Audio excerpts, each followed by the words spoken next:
નમસ્તે, હું Rishabh Shah, chartered accountant. આપણે આ વિડીયોની સિરીઝની હેઠળ ડિસ્કાઉન્ટ્સ વિશે જાણીશું. જીએસટી હેઠળ ડિસ્કાઉન્ટ એક બહુ જ મહત્વપૂર્ણ વિષય થઈ ગયો છે કે તમે કોઈ પણ જાતનું ડિસ્કાઉન્ટ આપતા હોય કે તમે કોઈ પણ જાતનું ડિસ્કાઉન્ટ લેતા હોય તો તેના પર જીએસટીની શું ઇમ્પેક્ટ આપવાની રહે. જીએસટી હેઠળ ડિસ્કાઉન્ટ બે ટાઈપના હોઈ શકે. યા તો તમને એવું કોઈ ડિસ્કાઉન્ટ મળે છે કે જે તમને માલ લેતી વખતે મળી જાય છે, એટલે કે સપ્લાય ટાઈમે જ તમને એ ડિસ્કાઉન્ટ ખબર છે અથવા તો ઇન્વોઇસ સાથે જે ડિસ્કાઉન્ટ તમને મળી જાય છે. અને બીજા ટાઈપના ડિસ્કાઉન્ટ એવા છે કે જે ડિસ્કાઉન્ટ તમને સપ્લાય થયા બાદ ખબર પડે છે, એટલે કે માલની ખરીદી કર્યા બાદ તમને તેના ડિસ્કાઉન્ટની રકમ નક્કી કરી શકાય છે. તો સૌપ્રથમ આપણે એવા ડિસ્કાઉન્ટ વિશે જાણીએ કે જે ડિસ્કાઉન્ટ તમને સપ્લાય સમયે જ ખબર છે, એટલે કે ઇન્વોઇસ સાથે જ તે ડિસ્કાઉન્ટ તમને આપી દેવામાં આવે છે અથવા તો સપ્લાય પહેલા તમને તે ડિસ્કાઉન્ટ પાસ ઓન કરી દેવામાં આવે છે. આપણે અવારનવાર અલગ અલગ સ્કીમ્સ જાણતા હોઈએ છીએ, જેમ કે તમે કોઈ પણ જાતના મોલમાં ખરીદી કરવા જાઓ તો ત્યાં તેની ગુડ્સ પર 20% ડિસ્કાઉન્ટ હોય છે, 30% ડિસ્કાઉન્ટ હોય છે, 40% ફ્લેટ ડિસ્કાઉન્ટની સ્કીમ હોય છે. તો તે બધા ડિસ્કાઉન્ટ તમને સપ્લાય સમયે જ ખબર હોય છે. તે ઉપરાંત અમુક સ્કીમ એવી હોય છે કે પેસ્ટ લ્યો તો તેની સાથે ટૂથબ્રશ ફ્રી, તેલ લ્યો તો તેની સાથે દાંતીઓ ફ્રી, અથવા તો તમે 10 કિલો કોઈ વસ્તુની ખરીદી કરો તો તેની સાથે 1 કિલો મીઠું ફ્રી. એવી બધી જે અલગ અલગ સ્કીમ તમને આપવામાં આવે છે અને સાથે તમને જે આ ફ્રીમાં કોઈ પણ જાતનો સપ્લાય કરવામાં આવે છે તે પણ ડિસ્કાઉન્ટ જ કન્સિડર કરાય છે. તો આ બધા સિનેરિયોમાં તમારે જે સપ્લાય છે, એટલે કે તમારો કોઈ પણ 1000 રૂપિયાનો માલ અગર સપ્લાય થાય છે અને તેના પર તમે 200 રૂપિયા ડિસ્કાઉન્ટ આપો છો તો તમારે જીએસટી માત્ર 800 રૂપિયા પર ભરવાનો થાય છે. એટલે કે માની લ્યો હું કોઈ પણ જાતના એક શોરૂમમાંથી 5000ની ખરીદી કરું છું કે જ્યાં તેના સપ્લાય પર 10%નું ડિસ્કાઉન્ટ છે, એટલે કે 500 રૂપિયાનું મને ડિસ્કાઉન્ટ ત્યાં જ મળી જાય છે.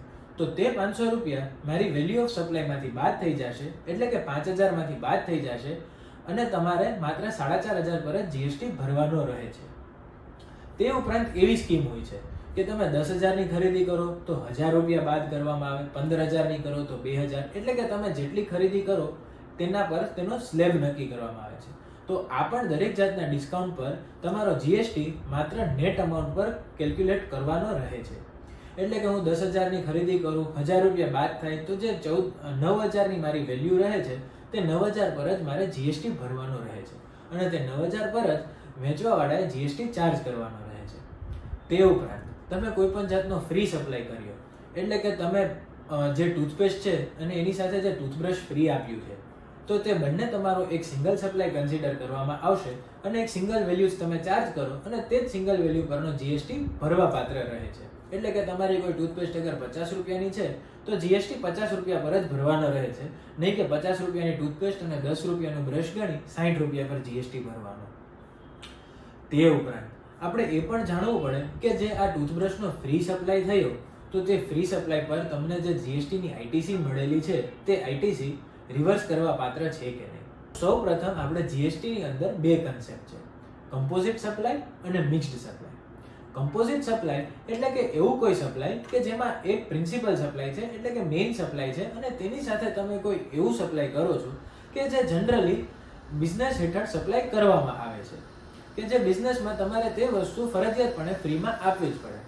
આપણે એને જાણીએ તો જાણે તમને રૂમ સાથે બ્રેકફાસ્ટ હોટલવાળા ફ્રી આપે છે, તે એક જાતનું કમ્પોઝિટ સપ્લાય થયું. અને મિક્સ સપ્લાય એટલે કે બે અલગ અલગ સપ્લાય છે કે જે બે પ્રોડક્ટ અલગ અલગ વેચી શકાય છે, પરંતુ તેનું એક કોમ્બિનેશન કરી અને તમને આપવામાં આવે છે. જેમ આ ટૂથપેસ્ટ સાથે ટૂથબ્રશ ફ્રી આપવામાં આવે છે, તો જનરલી એવી કોઈ માર્કેટમાં ફિક્સ નથી કે તમારે એક ટૂથબ્રશ સાથે ટૂથપેસ્ટ સાથે એક ટૂથબ્રશ ફ્રી આપવું જ પડે, પરંતુ તે જે સપ્લાય છે તે મિક્સ સપ્લાય ગણી શકાય. એટલે કે જેમાં બે ઇન્ડિપેન્ડન્ટ સપ્લાય છે, પરંતુ મેઇન સપ્લાય કહી શકાય તેવું તમારો ટૂથપેસ્ટનું સેલ છે. તમે ટૂથપેસ્ટના સેલ માટે ફ્રીમાં સાથે સપ્લાય કરો છો. તો તે બધા સિનેરિયોમાં પણ તમારે આઈટીસી રિવર્સ કરવા પાત્ર થતી નથી, કેમ કે તમને એવા દરેક સિનેરિયોમાં કે જ્યાં તમે તે ગુડ્સનું આગળનું સપ્લાય બિઝનેસ માટે કરો છો, એટલે કે ધંધાકીય પ્રવૃત્તિ માટે કરો છો અને માત્ર તેને ફ્રી સપ્લાય માટે નથી કરતા, તો તેના ભાગની આઈટીસી તમને પૂરતી મળવા પાત્ર છે અને તેને રિવર્સ કરવાનું તમારે કોઈ જરૂરત પડતી નથી. આ સપ્લાયમાં એકચ્યુઅલમાં તમે જે ટૂથપેસ્ટ સેલ કરો છો, કે જે ટૂથપેસ્ટ તમારી 50 રૂપિયાની હતી, ટૂથબ્રશ 10 રૂપિયાનું હતું અને તમે ટોટલ કરીને 50માં વેચો છો, તો તમે તેમાં 50 રૂપિયામાં તે ટૂથપેસ્ટનો પણ પ્રાઇસ લઈ લો છો અને ટૂથબ્રશનો પણ પ્રાઇસ લઈ લો છો. એટલે કે તમે કોઈ પણ જાતનો ફ્રી સેલ એકચ્યુઅલમાં કરતા નથી. તે માત્ર ને માત્ર કસ્ટમરને બતાવવા માટેનો ફ્રી સેલ છે. તમારી પાસે તે 50ની અંદર બંનેની વેલ્યુ આવી ગઈ છે અને કેમ કે તે બંનેની વેલ્યુ તમારી પાસે આવી ગઈ છે તો તેના પરની આઈટીસી તમને પૂરતી રીતે મળવાપાત્ર છે અને કોઈ પણ જાતનું રિવર્સલ કરવા લાયક નથી. જે ડિસ્કાઉન્ટ આપો છો તે બાદ કરીને જ તમે જીએસટી કલેક્ટ કરી શકો છો અને ખરીદનાર તરીકે તમે એટલો જ જીએસટી ભરવા માટે લાયક છો. એટલે કે તમે તે ડિસ્કાઉન્ટ બાદ કર્યા પછી જે વેલ્યુ આવે છે તેના પર જે જીએસટી ગણાય તેટલો જ જીએસટી તમારે ભરવાનો રહે છે. એ સિવાયનો સિનેરિયો થયો કે તમે એવું કાંઈ આપો છો કે તમે અત્યારે જ પેમેન્ટ કરો તો તમને 10% બાદ કરી દેવામાં આવે, એટલે કે જે કેશ ડિસ્કાઉન્ટ આપવામાં આવે છે. તો તે કેશ ડિસ્કાઉન્ટ પણ આ જ સિનેરિયો હેઠળ પડે છે અને તે ડિસ્કાઉન્ટ તમારી ઇન્વોઇસની વેલ્યુમાંથી બાદ કરી દેવો પડે અને તમારે નેટ વેલ્યુ જે આવતી હોય તે જ વેલ્યુ પર જીએસટી રિકવર કરવા માટે તમે બંધાયેલો છો. નહીં કે તમારી કોઈ 1000ની સપ્લાય છે તો 1000 પર તમારે જીએસટી લેવાનો, પરંતુ 1000માંથી 100 બાદ કર્યા પછી જે 900 રૂપિયા નેટ વેલ્યુ થાય છે તો તમારે 900 પર જ જીએસટી ભરવાનો અને એઝ અ સેલર તમારે તે જીએસટી રિકવર કરવાનો. આ ઉપરાંત એવો સિનેરિયો હોય છે કે જ્યારે ડિસ્કાઉન્ટ તમારા સપ્લાય સાથે નક્કી થયેલું હોતું નથી. એટલે કે કદાચ બને કે તમારું કોઈ અગ્રીમેન્ટ બનેલું છે, પરંતુ તમે જ્યારે પહેલી ઇન્વોઇસ આપો છો ત્યારે તે ઇન્વોઇસ સાથે તમે ડિસ્કાઉન્ટ લખી આપતા નથી. તો તેવા સિનેરિયો વિશે આપણે આગળના વિડીયોમાં જાણીશું.